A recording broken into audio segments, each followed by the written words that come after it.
Hey guys, this is Cam15 and I'm back at it with another video for you guys, and I am back.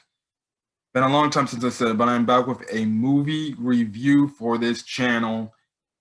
This is the first movie review I've done in quite a while, but my freaking goodness. It's great to say that, and another great thing to say is Merry Christmas to everybody checking out the video, to your families. Hopefully you guys are staying safe on this day, and hopefully you guys got what you wanted for Christmas. I know technically I kind of got what I wanted for Christmas, even though I got it earlier for my birthday in November, which was my PS5. So hopefully the people who wanted a PS5, they got theirs. But I guess you can say, the one good thing that is a good Christmas gift is this movie. And this is Wonder Woman 1984 or Wonder Woman 84. So anyways, if you guys don't know how I do movie reviews on this channel, if this is your first time, sorry. Typically, I start out with a non-spoiler review, and then I go into my spoilers review for this movie. And typically, I don't know how long my non-spoiler review, but I'll talk about the generic summary, my thoughts on some of the actors doing well, as well as some of the things like how the movie looks and stuff like that. But yeah, again, listen, you're more than free also to put in the comment section if you've seen this movie. What's your thoughts on the movie as well. You don't have to have the same opinions. Everybody's entitled to their own opinions on what they think about the movies.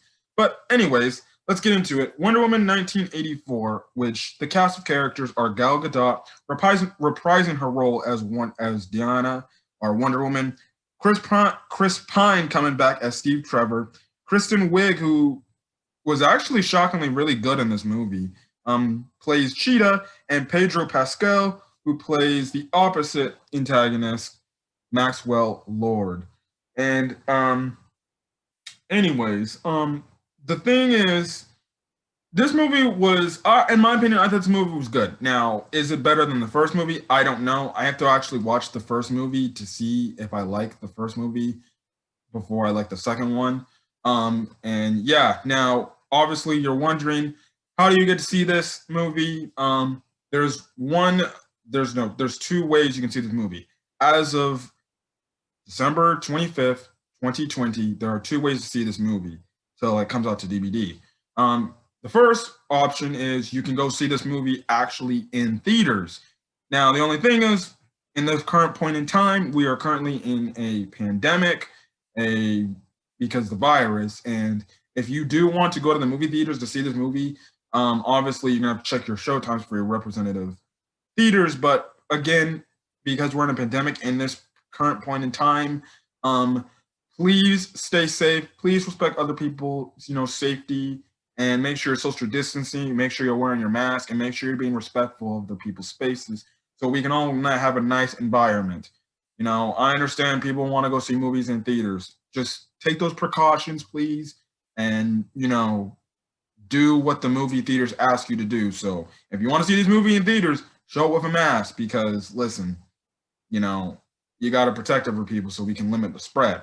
Personally, I would not see this movie in a theater, even if you want the big screen experience and stuff like that. I think you need to take the safer approach, and that's going to option number 2 is watching it on HBO Max. Now, if you don't have an HBO Max, streaming subscription, you're obviously gonna have to buy one. I don't know how much it is, but I have one with a TV package or whatever I had with it. And yeah, that's the other way you can watch it. And you can watch it shockingly free of charge. It's not like Disney Plus where you have to shell out, I think, like almost damn near $30 just to catch a movie instead of giving it to you for free. So, and that's why I say it's the better option. You can watch it at home. You can be much more safer than you are than going to the movie theaters, as well as you do not pay much of anything. So you don't have to pay for freaking condiments like popcorn and drinks. You have all that stuff at home. Personally, you can just make your own bag of popcorn and stuff like that. And again, my thoughts on the whole certain movies coming to streaming platform, I'm just going to say this. This will be a big deal, because if this continues to go on even after this pandemic is over, we're able to watch these movies at home off your streaming devices the moment they come out when they release. Now, I think when that time comes, I think you should actually start charging the movies. Like at least make if you want to see the movie off a streaming device, if it comes there, pay $9.99. I don't think you should pay $30 because that's overpriced. I think because since your movie tickets are typically like around like a $9 to $12 range, that's how I think these movies that would like to come to streaming service, they can make more money off them. You want to watch them at home instead of, maybe waste almost dang near $20. I personally think it'd be better going in the forward if they do not only the theater route as well as the streaming device route. Obviously, there's going to be like some contractual agreements going on with that stuff, see if it's okay, because obviously there's other movies that are going to be coming to HBO Max that are supposed to be on in theaters, and some of the directors and some of the studios are not happy about that. But hopefully this actually starts a trend where you can see some of these movies that coming out in theaters, you can see them on, streaming platforms. Obviously, you might have to pay an extra amount of fee, but it would be cheaper if you have like a huge family just to watch the movie at your house if they're able to have that in the future. And you'll save probably much more money than you would go into a movie theater buying how many tickets and how many condiments for food. My goodness. Anyways, I'm going to get out of here. Well, hold on, guys. Hold on. Okay, sorry for that, guys. Sorry for that. Things in the background. Anyways, yes, that's just my thoughts, but yeah. Now, my brief summary of the movie is essentially after the first movie, this movie takes place a few years after the first movie, and it's essentially Diana trying to cope with or get over the fact that Steve Trevor is gone, and you see, through the movie how she has troubles doing it, as well as you have her character tie into Kristen Wiig's character, which is Cheetah's character, or in other words, Barbara Minerva, which is her name, ties in as well as to the other main antagonist, Maxwell Lord, in terms of how those three kind of interconnect and stuff like that, and they have to essentially, miraculously one day, like the trailer show, Steve Trevor comes back and you see her and Steve go on this adventure to try to essentially stop Maxwell from coming up with this scheme that he got these mysterious powers from. So yeah, it's kind of hard to explain because I don't want to give spoilers, but yeah, that's kind of a brief summary. All in all, I enjoyed this movie from beginning to end. I had a lot of fun watching this, and I did laugh a lot as well in this movie. The movie looks really good. I thought the movie looked really colorful, really bright, really vibrant, and stuff like that. But it's a movie that's supposed to be made in the 1980s. So, of course, it would be colorful and vibrant. Another good thing, I like the characters. The characters are really good in this. Shockingly enough, Kristen Wiig, I enjoyed her performance a lot. I really liked her a lot. And can I just say this? Gal Gadot and Kristen Wiig, mostly Kristen Wiig, man. Jesus. We already know Gal Gadot's a snack. We already know Gal Gadot is a snack. But Kristen Wiig in this film, man, it made me question. I'm like, dang, she's not so bad. She's bad. She's a bad girl in terms of the way she looks. She looks really freaking good. And there's some scenes in this movie where I'm like, no kidding you. She looks fucking hot. And I was like, yes, more of that, please. So obviously, if you like eye candy of girls, you can continue to look. And I think Kristen Wiig is like 47 years old, and she looked damn good in this movie. So props to her, and props to Gal Gadot. I thought Chris Pine in the film was really freaking good. He was very funny. He was like your comedic character in this film when there was funny scenes and stuff like that. And then, Pedro Pascal as Maxwell Lord, I really liked him. There's nothing much I can talk about his character because it dives into the spoilers, but the performance he did was really freaking good. And some of it was kind of heart-wrenching and stuff like that. I thought the Steve and Gal Gadot scenes are, Wonder Woman and Steve scenes, they were really some of the best scenes in this movie. Very emotional scenes, especially when you get into the middle of the film and stuff like that, when things are revealed and stuff like that. you know, you have all these the characters I thought were for majority of the part of this movie was really freaking good. The action I thought was freaking good. You know, you have the same old action from the first movie, just I guess you can say up the ante on some things. And yeah, but you know, I thoroughly enjoyed this film. Again, it looks good, it's shot good. Um, you know, I like the story. The story is really, I would say the story is a pretty fairly good story. I wouldn't say it's a really, really good story, but it's a fairly good story. And it definitely, this movie, if there's one thing, it kind of teaches you a lot. It kind of teaches you something too. It's kind of also a life lessons movie in terms of, I guess you could say, taking things for granted, not being too greedy or selfish for things that others may have that you don't have. And that's the one thing too. This movie is a good life lesson movie if you check it out, because you know there's one thing too that this movie really did go out and put a lot is, you know, making sure you take things for granted what you have, you know, the people around you and stuff like that. Like, you know, trying to go without into spoilers. For example, Barbara Minerva, who is Kristen Wiig's character. You know, you see her start the movie off. Essentially, she's kind of a freaking loner type of girl, a girl that doesn't demand a lot of attraction, or you know, other people don't see her as attractive and stuff like that. And you know, you see her character kind of change throughout the movie of where she eventually becomes somebody that's not really eye candy to where people just start to look like, wow, damn, you look really good.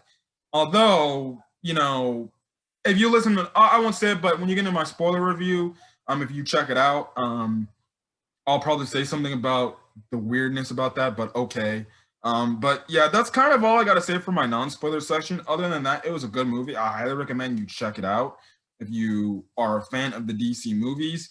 I haven't said this because I haven't reviewed any DC movies on my channel, but the Wonder Woman movie franchise is my favorite thing coming out of the DC cinematic universe. I like it more than any of the other movies. My second favorite, I've seen a little bit of Shazam. I have to finish that movie. I think it's on HBO Max as well. So I'll have to watch that on my own time. I did like Aquaman, but the other DC movies I'm not really a fan of. And that's why I'm kind of not getting my hopes up for the Justice League Snyder cut, because it's like, well, what's going to be so different from that compared to the original Justice League? I'll just have to see, and I'll probably check out other people's review before I make my own review about that. But that's the next really big DC movie we're getting is the Justice League, and that is releasing in different parts next year. So again, you're definitely gonna have to have an HBO Max subscription to see that, because they will not be showing that in theaters. But yeah, this movie was really good, and I enjoyed it. And yeah, so again, this is for the non-spoiler section. So I'm about to get into my spoiler section. So for the non-spoiler people, if you're excited to see this movie, put it in the comment section. If you have, well, actually, I'll say that at the end for my spoiler. But yeah, but other than that, guys, that's kind of it. So come back to this video if you've seen the movie and you're gonna check out my non-spoiler section. I mean, my spoiler section. I'm so stupid, and stuff like that. But other than that, hopefully you guys are having a great Christmas. And again, stay safe out there. So I'll catch you guys later for the spoiler section. See you guys in a few minutes. Hey guys, this is Cameron15. You are back with the non-spoiler section review for Wonder Woman 84. And yeah, let's get into this story. So obviously, the story, I gave a brief summary. So anyways, like I said in my non-spoiler review in the summary part, you know, you start the movie off with the backstory, with a little bit of a flashback to Diana's past and stuff like that. And essentially, she was in some sort of, I guess you could say, Amazon Olympic game type of thing. And you could see that there was a part where she gets knocked off her horse and she kind of freaking, you know, tries, I guess you can say what, you know, her teacher told her. I forgot her name, which I think is Hippolyta, yeah, or Hippolyta. I don't know how you say it, and whatever. The person who was trying to teach her something. Essentially, she tried to like go down this little slide thing and try to cheat her way to win. And eventually one of the Amazon people said, listen, Diana, your time is gonna come. Don't cheat the system. Don't be like this, which is kind of one of the things that is in a way with this movie. Now, this movie, like I said, in my non-spoiler section, this movie has a lot of life lessons in here. And essentially, you go through the first few scenes in this new vibrant world of 1984, where Diana's in it now, and you can clearly see, after her Wonder Woman acts at the mall, um, she clearly, is still, she has a lot of memorabilia from Steve Trevor and stuff like that, like his watch, a picture, he took pictures at his ranch, and a bunch of other things, and you can clearly see she missed him. Then, that's when you get introduced to Kristen Wiig's character, Barbara Minerva, who is essentially another type of scientist, type of person who essentially is getting the same gig. She runs into Diana, and the thing is, the thing with her character is, like I said in my non-spoiler review, she's kind of like an oddball type of clumsy like character. She doesn't get a lot of, I guess you can say, boys drooling over her in a way and stuff like that. And she feels like she's an outcast, and that's what she kind of is. She's an outcast. Now, I said this in my non-spoiler, like Kristen Wiig, the way they portrayed her character and the way she looked in the movie, my goodness, she looked hot as balls. Well, no, let me take that back. She looked hot as hell. She was eye candy most definitely. And I was like, I'm getting a little thirsty up in here. Okay. Now I'm like, when you first saw her and just don't see any guys enter her, I'm like, how could you not be into her? She looks pretty cute and stuff like that. And eventually, her and Diana studied the stone, which after revealing it, it's like they talk about a stone like, like not believing, like, stone giving wishes. And I forgot what the stone's name was called. It was like citrium or something like that. I'm just gonna call it the stone, like this crystal stone like type of thing. And essentially, after Diana reads it, it's talked about something about giving out wishes and stuff like that. And they're like, that's funny, giving out wishes.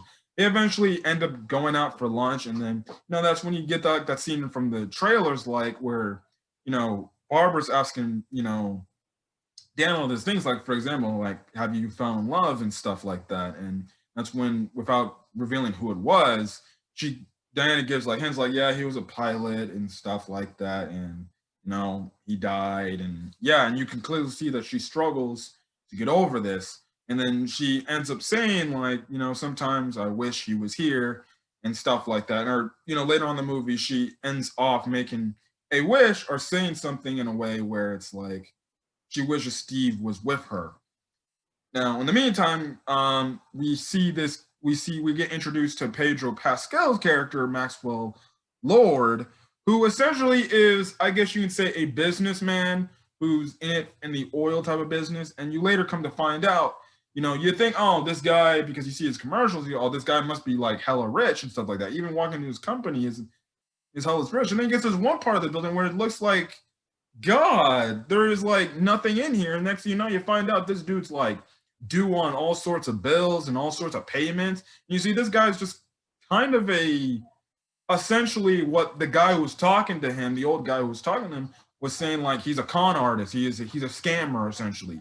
He can't back up what he says and stuff like that. And essentially, he owes these people he's been doing business with all this money and stuff like that. And essentially, he's he's essentially a guy struggling to run his company, and his company can essentially go bankrupt.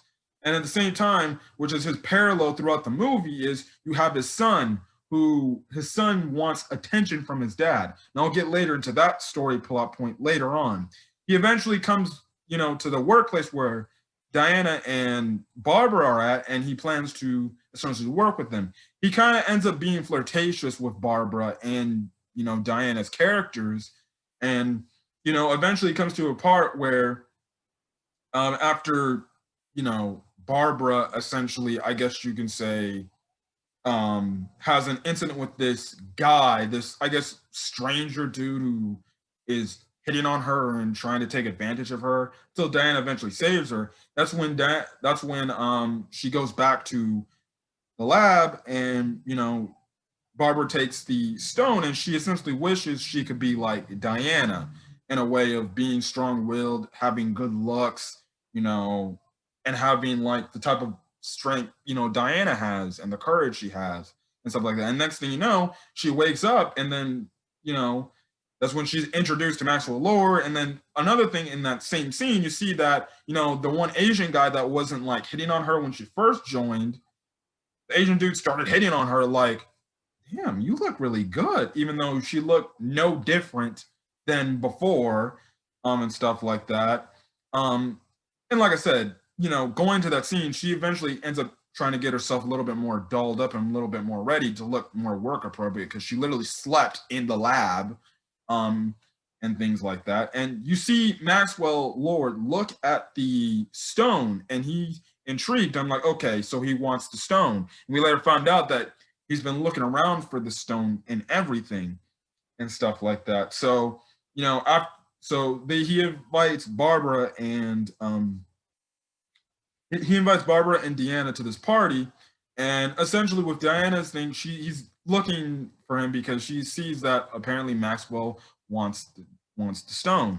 So what happens is Diana's at the party. She ends up trying to look for him. Now the thing is, after looking, she eventually runs into this guy who kind of asks her like, "Yo, it's me," and he says a reference that Steve Trevor in the first movie said a reference, and she gets heated at him. She's like, "You do not know me like that. You can't say that." And next thing you know, this dude eventually transforms into Chris Pine, and there you go. Steve Trevor is in the movie, and I'll get into the reason why he's back in a minute.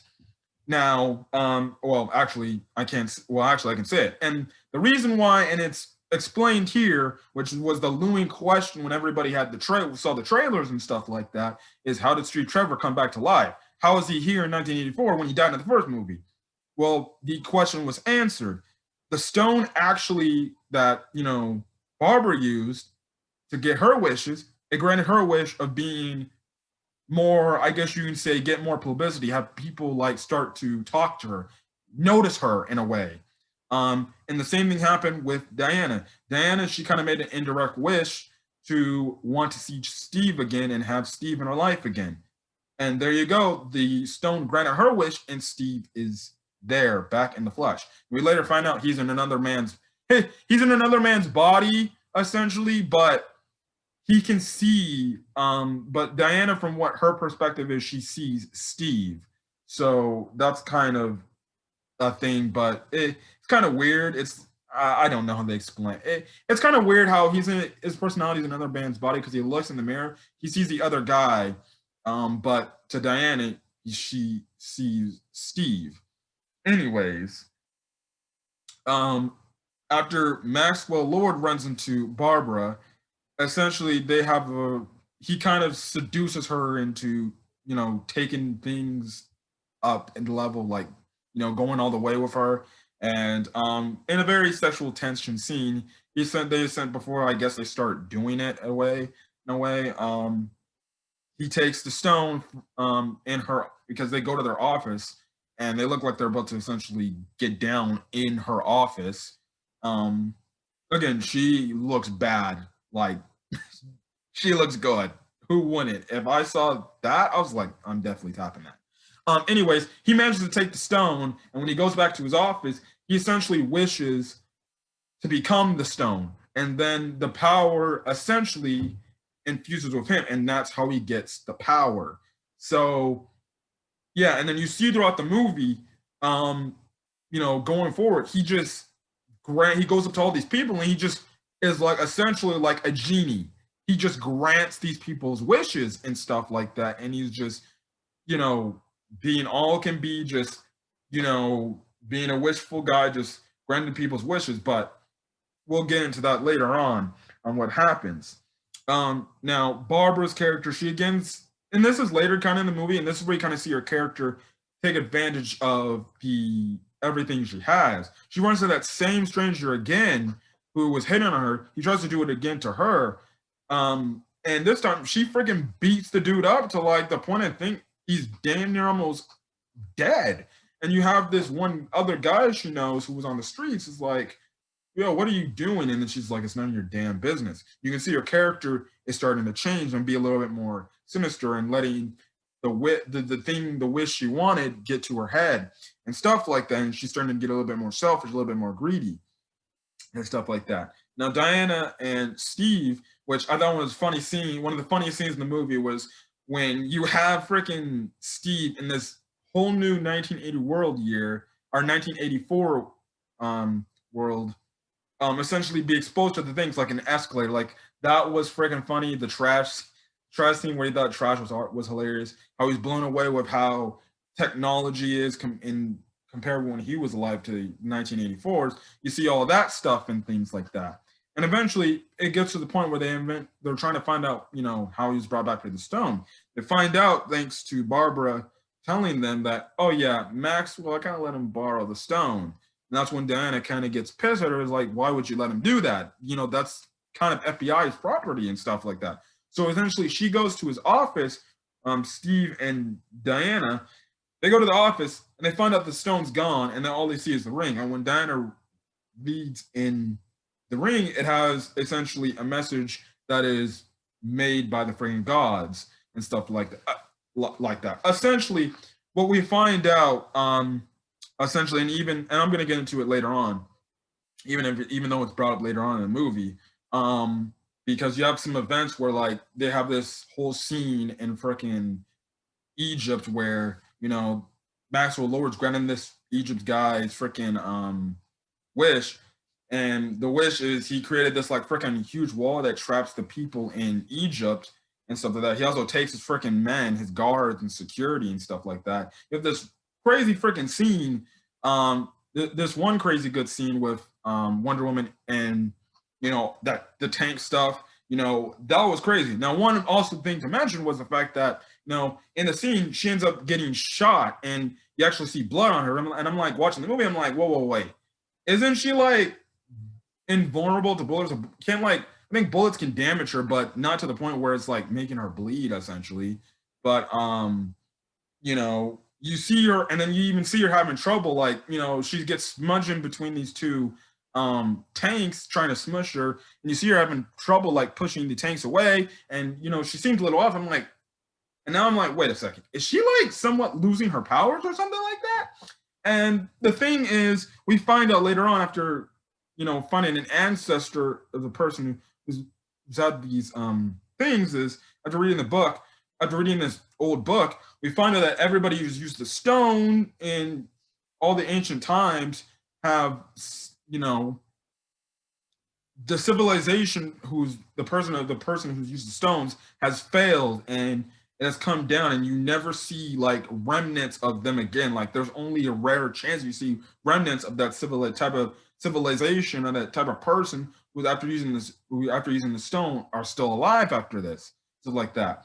And we find out the thing is this, people have to renege on their wishes, their desires, the things that they want in life to come true. They have to renege on that so the world can essentially be stable. And essentially also find out this is another power made by the gods. I didn't know what specified gods it is. Now, the thing says, oh, grant wishes, but you find out, no, they're only granting lives. And you also find out that for every wish you make, with this stone's power, which Maxwell Lord's character has, there's always a, like cause and effect. There, you want what you want. There's a cause for what you do, but then there's the opposite effect. So in the case of Diana, because she wished for Steve to be back, she's starting to literally lose her powers. She still has like her Wonder Woman Amazonian powers to an bit, but she's taking actual damage. She's bleeding. She's actually being physically hurt than, she probably should have barely be to common regular people, and stuff like that. And the thing is, she has to renege on her wish for Steve to essentially go away and be gone forever. And this is the thing, what I mean, like this is the struggle she goes with throughout the movie, as well as another life lesson. The fact is, and it's funny because I saw a comment say it's so stupid of the fact that I saw a comment because I watched, I think, Geekdom 101's non-spoiler review. I was reading his comment section. Someone said this movie was the fact that why would she freaking, try to give her powers for Steve and stuff like that. That's so stupid. Listen, guys, you see how Diana's essentially Wonder Woman. She's a goddess type of character, and she can live on for years, essentially. And look, she hasn't aged a day in her life. She came she came to the real world essentially, or followed Steve in the year when World War I was a thing. It's 1984, and she looks like she hasn't aged a day in her life. And the thing is, she really loves Steve, and you could see that in the first movie. And the interaction between her and Steve in these moments were just some of the top-notch best scenes in the film, hands down. And the reason why she doesn't want to say that or go back on her wish is because she loves Steve and she doesn't want to lose him again, and she doesn't want to be alone like she once was because she loves him so much. And the thing is, she still struggles to get over the death of Steve, with how emotional that death was, because Steve willingly sacrificed his life, even though she didn't want that. But you see her, and you see her in a later scene where Steve honestly is like, "Listen, Diana, you're going to have to give me up. You need your powers. You have to do this." And there's only 2 ways to stop this. Either you stop the person using the stone, which you have to stop and finish off Maxwell Lord's character to put things back in balance, or like I said, the person who made the wish has to renege on their wish and say, "I don't want this wish to be my wish anymore," and stuff like that. And you see Diana freaking have trouble with that, and she's getting mad at Steve, like, "I can't do that. I can't lose you again. I did come so far to see you again. I don't want to lose you again." And it's hard for her and stuff like that. And it's the selfish thing. It's like that. And then also ties into Barbara, or Kristen Wiig's character, the fact that, she doesn't want to give up on what she has now, because she's like, "Well, I'm finally being noticed. There's guys finally freaking hitting on me. I have this freaking crazy power." Also, in that same scene, Steve essentially says out loud, and Barbara's there hearing it. It's like when she says, "Oh, the powers," and stuff like that. And I was like, okay, yeah, we're just gonna openly give out, just say that she has freaking powers and stuff like that. Okay, great. Now she knows, which now understands why she let into Cheetah and stuff like that. And you have Barbara like, I ain't giving up what I have, because some things and stuff like that. And you go on and see, and when you come over to Maxwell Lord stuff, you see that this dude's like freaking got like honestly all sorts of things going on crazy, and he just wants to grant people's wishes for his own selfish desires, to be essentially one of the most popular, richest guys in the world, saying like, "Oh, I can do anything," and stuff like that.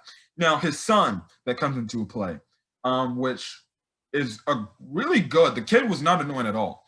Now the kid wants, the thing behind the kid of Maxwell Lord is, the kid just wants his dad to see him who he is, and wants him to spend time with the son. He essentially, and this is the one thing in that one scene, is where the son essentially wishes for the dad to show him kindness and love and stuff like that.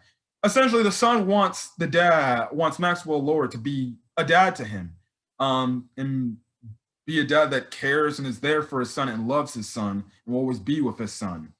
Now, they don't specify in this movie, which is kind of weird. They don't specify what happened to Maxwell Lord's wife, or I guess his significant other. They did have a backstory at the end of the movie, what about Maxwell Lord. They didn't specify how he ended up having a kid. We don't know if this is like some sort of adoptive kid. It could be that the fact that this is an adoptive kid, unless he married, I guess, an Asian descent woman. But they never explain who his significant other was, but which I think they should have explained, and would have made more sense, in my opinion. They did that, but it is what it is, and stuff like that. And you see that these 3 characters intertwine, that they don't want to give up something. You have Maxwell Lord. He doesn't want to give up the power he has, because he can grant any wishes out the wazoo, and he's starting to get more selfish, more greedy, and more, disgenious about giving all these wishes and stuff like that. You have, Barbara, who doesn't want to give everything she has because she feels like she's going to go back to being a worthless nobody, somebody that's not recognized, somebody that's not appreciated for how she looks and who she is as a person. And then you have Diana. Her selfish thing is she doesn't want to get rid of Steve because Steve is her lover. She loves Steve, and this is the first time she's seen Steve in so long, and she wants him to stay and stuff like that. The scene eventually goes on to the freaking White House, where eventually, you have Maxwell Lord essentially with his powers taking advantage of the president and stuff like that, making him do all these things and stuff like that. Like, he's even granting all these other nations, like giving them nuclear freaking weapons. I'm like, huh? I'm like, especially in this year, world tensions were freaking high at the time between the world. And I think, then they just get out of, like, a few years ago, didn't get out of freaking World War II. So, you have this guy granting nuclear weapons and everything to, like, Russia and stuff like that. And this even takes place near the time of the Cold War as well. It's a few years away from the Cold War, but, that it's still, he's granting all these wishes. He's taking, control of the president and stuff like that. And then he sees, like, this diagram where this satellite type of thing is essentially to make you able to, talk to people in a way like you're almost touching them. So he gets the idea that he wants to freaking do this. Now, also, the other scatterbug with his whole wishing powers is the fact that this dude is, like, bleeding out, essentially. Like, he's getting, like, way weaker and sickly ill. Like, it's tearing him up in the inside and stuff like that. Right, you can see he's got ear bleeds, nose bleeds, his skin looks a little pale, he looks exhausted. Like, there was one scene where he's just granting wish after wish after wish after wish to these world leaders and stuff like that. And you can see, like, he's getting, like, he looks like he's, like, damn near ran a mile for, like, 2 hours. And I'm like, Jesus, this dude's powers is, like, literally kicking him out the butt. Anyways, they also do explain something I forgot to mention in the scene after Diana and Steve get in a little argument about, who should stay. This is before the White House scene, actually. Steve actually brings up the point, like, what's this? And that's how we get explained about the gold armor that Wonder Woman eventually wears later on in the climax of the film, and what has been advertised and stuff like that. That was actually from another Amazonian named Asterius, who we find out in the post-credit scene is played by Linda Carter, which is honestly a freaking crazy throwback. I don't know if that's going to have anything representation to the future, but I'll talk more about that later. Anyways, yeah, essentially Asterius was in a way helping the Amazons escape to Themyscira, and she essentially gave her life in that armor to do that. And eventually Wonder Woman says, yeah, she found it when she moved and stuff like that. So yeah, anyways, the climax of the film, well, the White House scene of the film. The White House is, after that, Diana and Steve are trying to find Maxwell. They get into him, they get into, certain fights. That's when you have Barbara show up with her, well, not in full cheetah mode, but she's definitely more athletic, and she's getting in the way of Diana and stuff like that. And essentially, you see that freaking Diana's getting beat up to a pulp because she doesn't have her powers are starting to weaken the more Trevor's here and stuff like that. And then that's when you have the scene where Barbara's like, listen, do not come after him. Otherwise, I will stop you, because she doesn't want to give her what she wants and things like that. Now, that's when you get this freaking really good shot scene where, and there's even a similar start where, you have her and Steve, Diana and Steve walking, and you just see just honestly what it looks like in terms of freaking just rioting essentially going on. Like, honestly, like I wouldn't say a purging going on, but essentially just hecticness all around. You just have, like, just mass chaos. And this is what the thing was talking about. Like, civilizations are ending because of this. The thing is, and which gets later on to the later scene, which we'll get into that.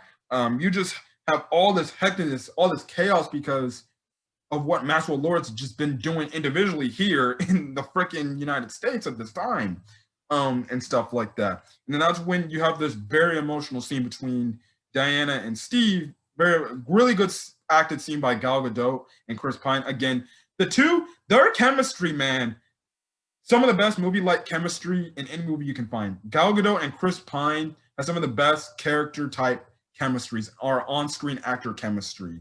Like they literally click together. They're a good pairing. And stuff. And that's where you have, Chris. That's where you have Steve essentially telling Diana, you have to give this up. You're losing your powers. You're getting weaker, and only you can stop this. You need to give me up. It's okay. I lived. You should not have no regrets. You have to get over me. And he even says it even in the earlier scene, they had an argument about this. The fact that there's other guys out there. You have to, you have to bite the bullet. You have to move on, essentially. And that's the thing here is Diana's lesson is, listen, people die. And she needs to realize the fact that, yes, your wish is wanting him back, but you need to be able to cope with this. A lesson learned, which is a true thing, is the fact that, yes, do you wish your most loved ones, do you wish whatever you could have in life is good? But, say you had a close connection with, a deceased family member and you want that family member to come back. Well, you're going to have to understand and you have to cope with the fact that they're gone and they can't come back, as much as you did love them. And that's what Diana had to go and understand in this movie. And that was her development in this movie that I really did enjoy, the fact that, she had to cope with this. She has to cope with this, and she has to understand, like, Steve's gone. I have to get over this. And then you have that where she walks away. They have their last kiss. She walks away and, she reneges on her wishes, and you can see that her body actually starts to heal again because her powers are coming back now. And then, you have her, doing the lasso thing and stuff like that. She's actually, and then that's when you find out in that same scene too, she finally finds out how to fly for the first time, because I was like, wait a second. Doesn't Wonder Woman fly? And then next thing you know, they answered my question. She flew now, like legit. I was literally watching the movie like, she can fly. So why is she using her lasso like essentially like Spider-Man essentially when she can fly? And that's when she, starts flying for the first time. And I'm like, that's dope and stuff like that. Now, Maxwell Lord gets to that bunker base where the satellites are held at. And essentially, he's talking to not just the American people. He's talking to everybody in the world. And essentially, he's saying, I can grant your wishes. Just say your wish. Say what you wish for. Yada, yada, yada. Just say what you want. What do you wish for? And you have all these people around. Like, you have this one Asian person say, I wish to be more famous and stuff like that. You have freaking people flocking to her freaking restaurant. You have these two freaking people arguing. I forgot what the lady said, but this one guy said, I wish that you just died right here. And the person's literally dying. I'm like, huh? Okay, which another thing, it's a kind of groundbreaking thing. This is kind of just a funny little thing when I talk about the end of the movie. When I get to the end of the movie. I saw that, and no lie, I kind of was laughing when he said that, and the girl was freaking dying as well as my mouth was just like, holy shit! You're telling me you wish that somebody died, and literally next thing you know, they bend over to her after they look up at him. He's literally grabbing her heart. I'm like, oh my god, that's cold. Which I'm sorry, it's funny, and you just see all these people asking for their wishes and stuff like that.